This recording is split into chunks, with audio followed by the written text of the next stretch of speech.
Tributo. Historias que construyen memoria de la Shoah. כי ראיתי את דרכי נעלמת ביער סבוך בין קירות חורשים ובתוך האדמה המדממת. Bienvenidos oyentes de Radio Sefarad a este tributo de Cecilia Levitt que llega de nuevo aquí a esta casa en tal día como hoy, en Yom HaShoah. ¿Qué tal? Buenas tardes, Alejandro. Bueno, hoy nos hablarás, Cecilia, de la historia de Mira Kniaziev. No sé exactamente la pronunciación, pero seguro que quienes conozcan más de ella lo harán, y si no, desde luego que tendremos conocimiento sobre su vida. Gracias a Cecilia. Adelante. Bueno, muchas gracias. Bueno, hoy estoy de verdad emocionada, es un día importante, Yom HaShoah. Vengo de un día con ceremonias, encendido de velas, es un día para el recuerdo, ¿no? Estos días es como un alto en el camino, a pesar de que yo intento recordarlo siempre, ¿no? Y sobre todo a través de tributo. Estoy emocionada también porque voy a contar la historia de Mira. Yo conocí la historia hace muy poco y he tenido la suerte que su hija, Eva, me envió el libro de su madre, me lo envió por correo aquí a Madrid, ¿sí? Desde Buenos Aires. Es una historia dura, lo tengo que decir ya, es una historia dura, difícil, pero eh, me he sentido muy cerca de Mira, Mira escribe este libro con unos detalles tan minuciosos que me ha hecho entrar dentro de su historia con lo que eso significa, ¿vale?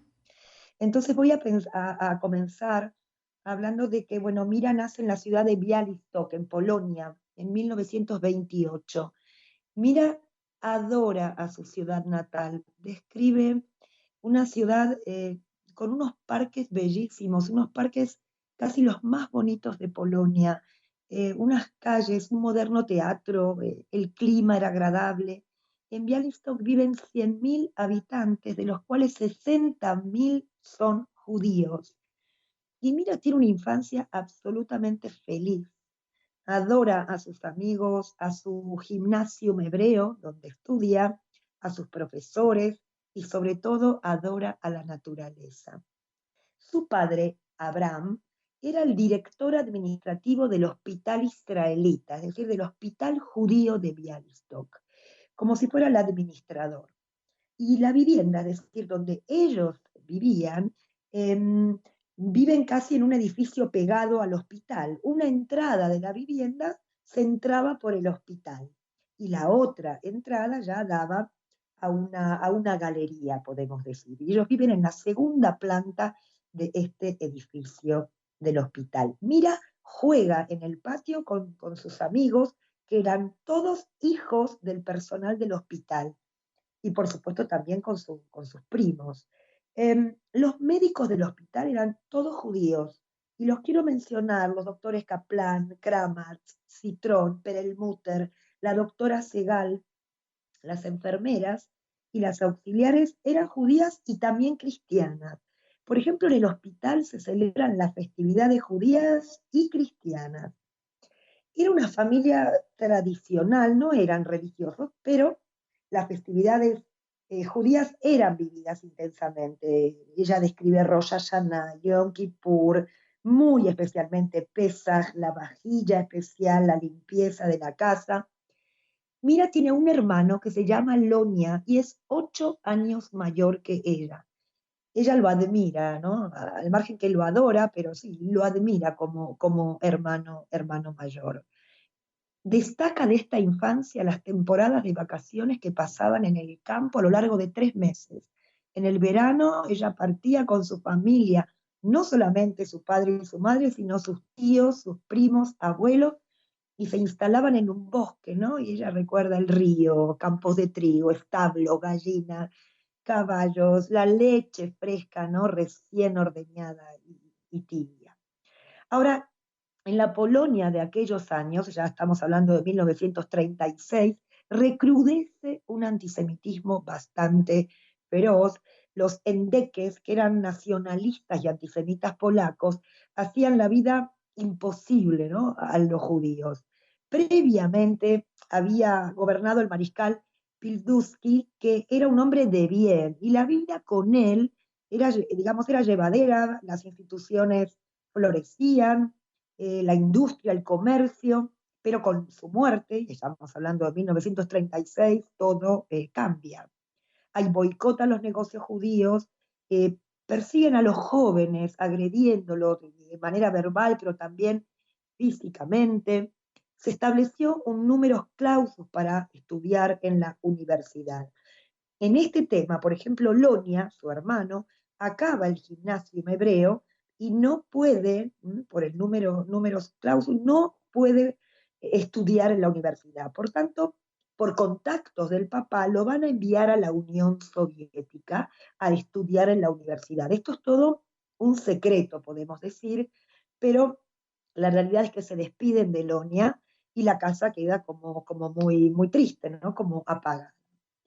En 1939 ya llegan estos nubarrones negros, los acontecimientos, todo lo que sucedía en Alemania nazi, se escucha, se conoce y ya se siente, ¿no?, como esta amenaza de guerra que los tiene a todos realmente como muy preocupados, pero a pesar de ello, la vida continúa. Nadie de verdad tenía conciencia de que era un poco el fin, ¿no?, de esta vida despreocupada y feliz. El 1 de septiembre del 39, Mira tiene que comenzar su curso, septiembre, después de un verano, y ya se escucha ese día por la radio que Alemania ataca a Polonia. Inmediatamente cuando escuchan esto, corre al hospital donde está el padre y le cuentan la noticia. El hospital rápidamente se prepara, podemos decir, para enfrentar la guerra. Cubren las ventanas con cintas de papel atravesado, se acondicionan sótanos, ¿no?, como refugio, y durante las 2 primeras semanas el ejército polaco resiste, pero ya el 16 de septiembre Varsovia se rindió y aparecen en Białystok las tropas alemanas, es decir, la Wehrmacht. En esos días, yo esto lo he mencionado en nuestros programas, se había firmado un acuerdo, un tratado entre la Unión Soviética y Alemania, el acuerdo de Ribbentrop-Molotov, bueno, que era un pacto de no agresión, que no se iban a agredir en caso de que hubiera guerra, pero hay unos puntos que son secretos que se dividen Polonia. Con lo cual, la Unión Soviética va a administrar a Białystok. En este sentido, Mira y su familia ahora pertenece a la Unión Soviética. Y como digo, Mira describe que era para ella como un momento de absoluta felicidad saber que los alemanes se retiraban de Białystok. Una vez que se retiran, ahora, ¿qué pasa con Lonia? Lonia estudia en la Unión Soviética, entonces ahora sí pueden visitar a su hermano, es decir, se achica, se estrecha, ¿no?, esta distancia que tienen con él. Los soviéticos prometen, ¿no?, igualdad, prometen justicia social, pero como dije antes, lo más importante era que ellos se habían liberado de los alemanes. Por ejemplo, el gimnasio hebreo, donde Mira estudia, se había transformado ahora en una escuela con 10 clases, los profesores tenían que aprender ruso, Mira domina perfectamente el idioma ruso, y entonces se siente como, bueno, segura y protegida. Y también participa en los movimientos juveniles, porque los jóvenes en este momento viven una vida plena, libre, campamentos, ¿sí? Faltan algunos alimentos, empiezan a escasear, pero digamos que la vida es llevadera. Ahora también comienzan a llegar refugiados judíos que están escapando de Polonia y cuentan estos horrores. Los padres de Mira van a albergar en su casa a familiares que están escapando de allí. Pero el 22 de junio del 41, 2 años después, Alemania ataca sorpresivamente a la Unión Soviética, rompiendo el pacto de no agresión, el pacto de Ribbentrop-Molotov. Y Mira describe este día como bombas, ¿no?, que caen sobre la ciudad de Białystok, provocando incendios, derrumbes, y Mira cuenta que esos bombardeos bajo el refugio, en el hospital, eh, llenos de heridos, esto le dejaría una huella imborrable.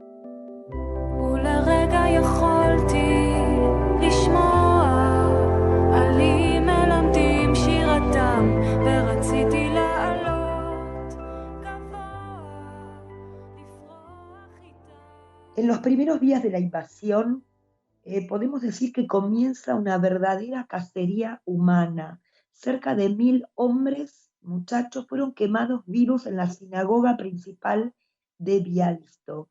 Yo quiero destacar aquí la labor de un sereno, un señor, era el sereno de la sinagoga, un hombre cristiano de nombre Bartosko. Este señor abre una ventana lateral de la sinagoga y así pudieron salvarse algunas personas, ¿no? Es un gesto entre tanta barbarie. Luego siguen otras cacerías humanas en las calles. 5000 víctimas se van sumando a otras que son fusiladas en las afueras de la ciudad. Pero por el momento los alemanes no habían penetrado en el territorio del hospital. Recordemos que el padre trabaja en el hospital y que ellos viven en el edificio mismo en el hospital. Ya aparece la primera orden del uso obligatorio de la estrella de David amarilla, que ella lo denomina, esto es una bofetada de humillación. Y la siguiente orden fue el traslado de todos los judíos al gueto. En el lapso de 5 días tenían que dejar todo, hogares, sus pertenencias, ¿sí? Y algo interesante que me llamó la atención es que los judíos tenían que dejar sus casas en perfecto orden, limpias, arregladas, ¿no? Y luego ellos hacinarse como podían en 2 metros por persona. El gueto de Bialystok fue demarcado en un barrio atravesado por un río, ¿sí? Ahora Mira, ya tiene 13 años y tiene que dejar sus muñecas, ya no hay sitio para las muñecas. Ella habla que deja sus muñecas a una niña llamada Basia, que se va a quedar en esa casa. El 1 de agosto del 41 entra al gueto con su mamá, con su papá, con sus primos, con sus tíos, y va a entrar también abrazada de su perra, una perra pequeñita llamada Filutka, un animal al que Mira, bueno, adoraba y le permiten en un comienzo poder llevárselo. El hospital judío fue trasladado al gueto, a un edificio que tenía 3 plantas. Pero lo más importante para mí es que tiene un terreno como muy extenso, con árboles, que Mira pasaba allí como largas horas, a veces leyendo o jugando con su prima Ela. ¿Dónde van a vivir ellos? En una casita muy pequeña que tiene 2 habitaciones, en una vive el sereno del hospital con su familia y en la otra, en una habitación, se va a alojar su padre, su madre y Mira. El hospital también comienza a organizarse. Su padre, Abraham, consigue un caballo, un carro y una vaca por intermedio de la Judenrat para ayudar a conseguir alimentos. Este extenso predio que les comenté antes, esto es un caso único en este gueto, este campo se aprovecha para labrar la tierra, es decir, van a sembrar hortalizas, verduras, legumbres, todos van a formar parte de esta tarea, empezando por los propios médicos y también los niños. Y podemos decir que a pesar de la siembra, la comida, por supuesto, que escaseaba, pero también sabemos, como en otros guetos, que existía un mercado negro clandestino con los polacos, ¿no?, que estaban fuera del gueto, pero que esto también era muy, muy riesgoso. Dentro del gueto se encuentra el edificio del colegio y es allí donde Mira encuentra toda una biblioteca, literatura clásica, polaca sobre todo. Entonces Mira logra coger una canasta de ropa de lavandería y llevarse de a poco, trasladar todos los libros que allí había. Esta es como la primera fuente, podemos decir, de literatura que nutre a Mira. Pocos meses después, ya en diciembre del 42, comenzó la liquidación de los guetos en general de la provincia de Białystok. Los cercaban, los llevaban a los judíos en carros y de allí a los trenes de ganado directamente a Treblinka. Las condiciones del gueto de Białystok, si comparamos con otros guetos, podemos decir que eran relativamente soportables. No había muertos en las calles como lo había en Varsovia o lo había en Lodz. Había muchísimas entidades sociales para combatir el hambre y las epidemias. Inclusive se abren 2 orfanatos, se abre un geriátrico adentro de este gueto. Białystok tenía una fábrica adentro, pero también muchos judíos pueden trabajar fuera del gueto. Lo más importante, había que conseguir un certificado de trabajo y este certificado equivalía al certificado de vida. Mira, con 13 años trabaja en el hospital, en los rayos X, con un radiólogo, el doctor Jakubowski. Ella maneja como el tablero de frecuencias y además también recorre el hospital dando una mano a las enfermeras y atendiendo también a los enfermos. En el gueto se comienza a organizar clandestinamente la enseñanza en grupos muy, muy reducidos, pero mira, recuerda esta casa, una casa de madera, recuerda a su maestra pelirroja, que le enseñaba con amor y sabiduría. Ahora, la Judenrat de este gueto alimenta todo el tiempo como falsas esperanzas que el trabajo los iba a liberar. Es decir, que cuanto mayor cantidad de fábricas o mayor cantidad de personas que estén trabajando, esto los salvaría de las deportaciones. Pero los jóvenes de Białystok comienzan a prepararse para una resistencia, para una rebelión. Y prácticamente sin ayuda de afuera y sin ayuda de la Judenrat, porque la Judenrat no acordaba con esta revuelta. Ellos comienzan a organizarse, eran jóvenes de la Shomer Hatzair, del Bund, que comienzan, bueno, a organizar esta resistencia armada con lo que fuera, con hachas, con ácidos, con palos, con cuchillos, y es el hospital que se va a convertir en uno de los lugares, ¿no?, como frecuentes de reunión para generar o para planificar esta resistencia clandestina. Médicos y enfermeras y trabajadores del hospital están también ahí trabajando en este objetivo. A finales del 42 va a llegar al gueto Mordejai Tenenbaum, que él venía de otro gueto, que más tarde se va a convertir en el comandante del levantamiento del gueto del Białystok.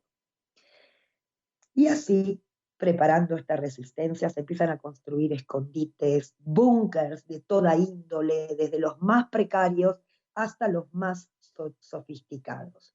Y aquí comienza la primera liquidación del gueto. Esto ya estamos en febrero del 43. Esta resistencia todavía no estaba bien organizada, con lo cual no actúa en esta primera liquidación. Mira y su familia se van a esconder en un lugar como muy camuflado, preparado como bueno, bajo un montículo de carbón en el establo.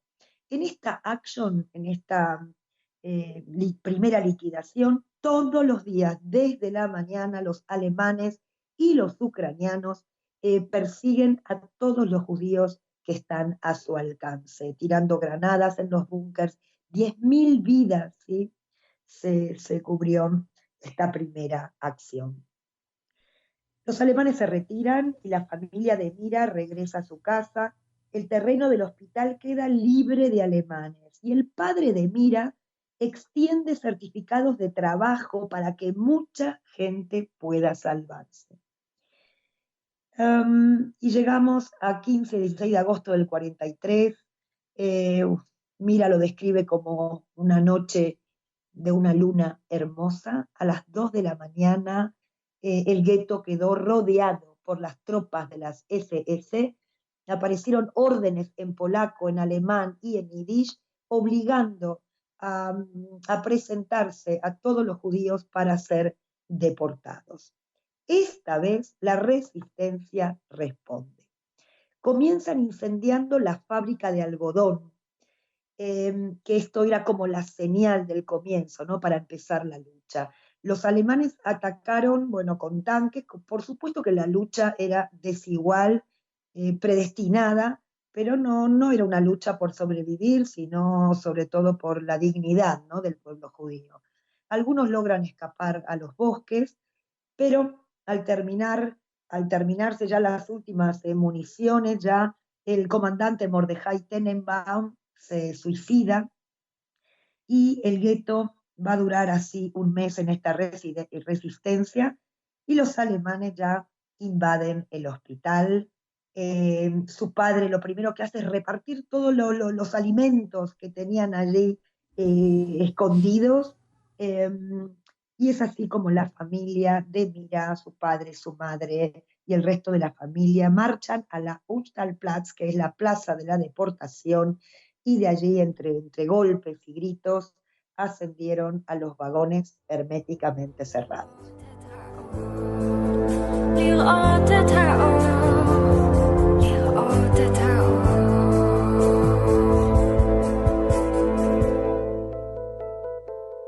El tren se detuvo en Treblinka. Mira, un poco pierde la noción si fueron 2 o 3 días. El hambre está muy presente dentro del vagón, la sed sobre todo, la falta de aire. Y cuando llegan ahí a Treblinka, eh, gran parte de los vagones de ese convoy queda varado, queda aparcado, queda estacionado. Con lo cual hay una parte que baja a Treblinka, pero Mira y sus padres van a seguir camino. ¿Cuál es el rumbo? No lo saben, pero finalmente van a llegar al campo de Majdanek. Allí se abren las puertas y descienden.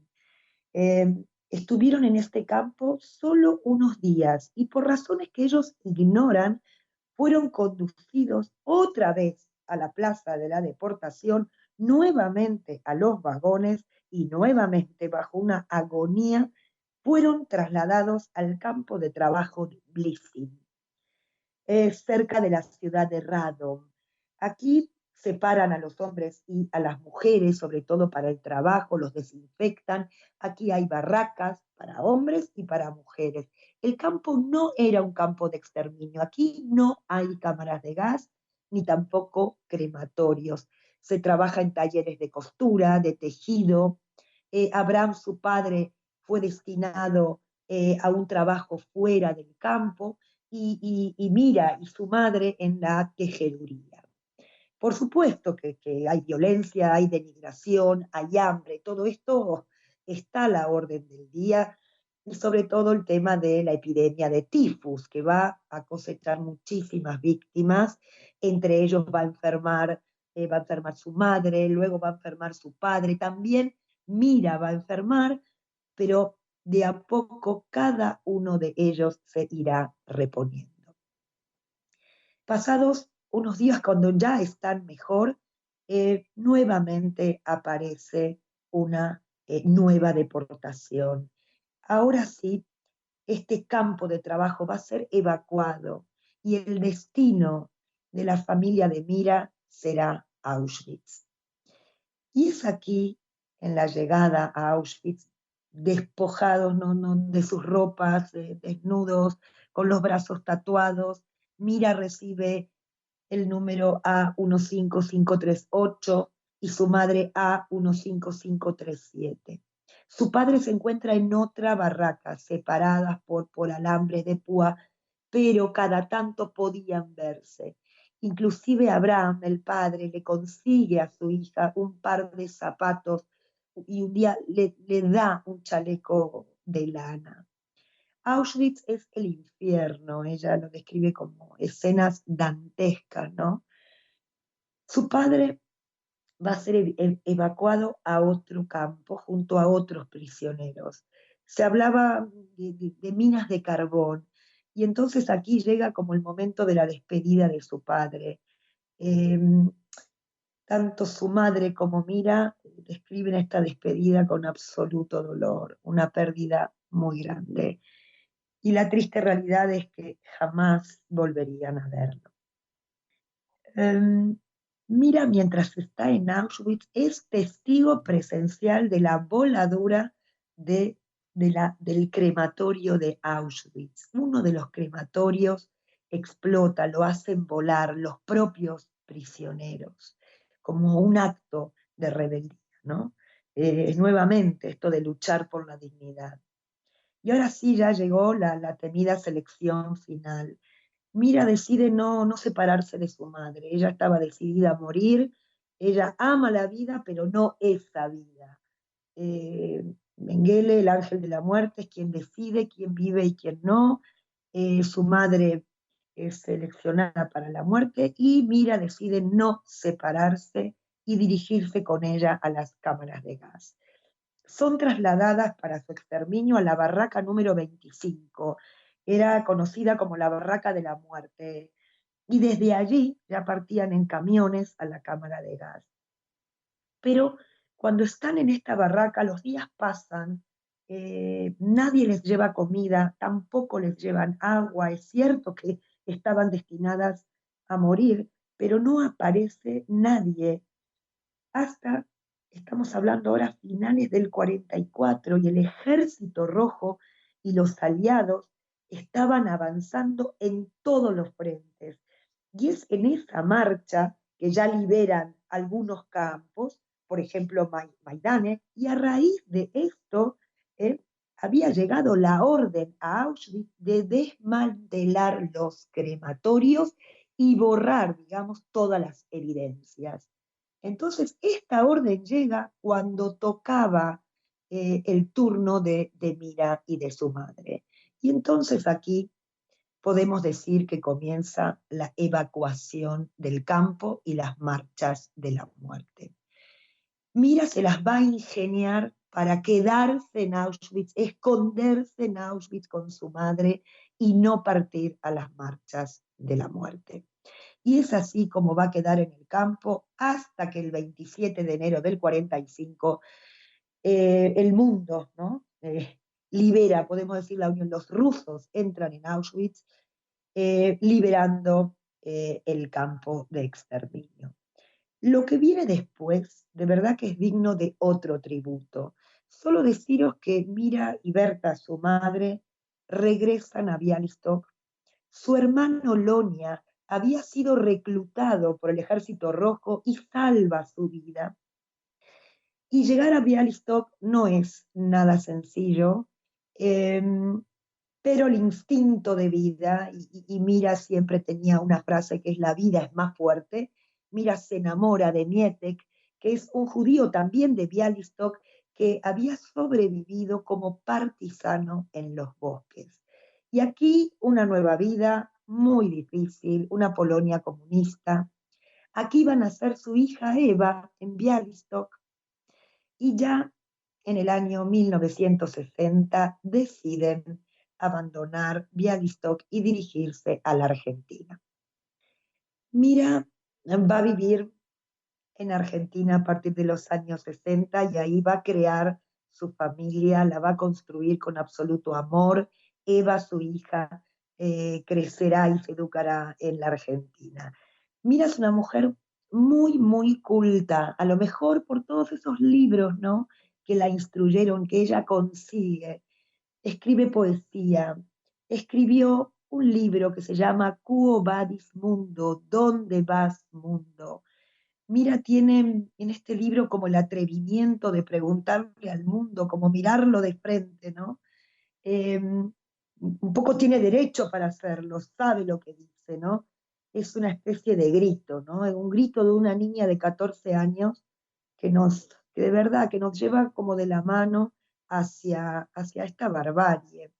Mira, un poco en el libro nos habla a todos nosotros, porque ese mundo, el que ella le tocó vivir, ese mundo existió, y el mensaje de Mira es que, bueno, ahora está en nuestras manos, ¿no?, crear un mundo mejor. Mira falleció en el 2017 con 89 años de edad, Y bueno, y su hija se casó y Mira pudo conocer a sus 2 nietos, inclusive también pudo conocer a sus bisnietos, sus grandes amores. También testimonió para los archivos de Shoah Foundation, para Steven Spielberg y otros documentales que también realizó. He leído mucha poesía de Mira y he quedado absolutamente conmovida, pero yo elegí una que ahora la vamos a escuchar y con esto me quiero despedir. Quiero saludar, abrazar desde aquí a Eva. Gracias por enviarme el libro con una dedicatoria hermosa y mi abrazo más grande para Mira por su fortaleza, por su valentía. Con esto me despido y muchas gracias. Quiero olvidarme, pero no debo, por todos aquellos que acallaron. Gritar al mundo me atrevo por todos aquellos que mataron. Nunca más. A los esbirros sangrientos, nunca más. Víctimas inocentes, nunca más terror y miedo. Por esto, aunque quisiera, olvidarme no debo.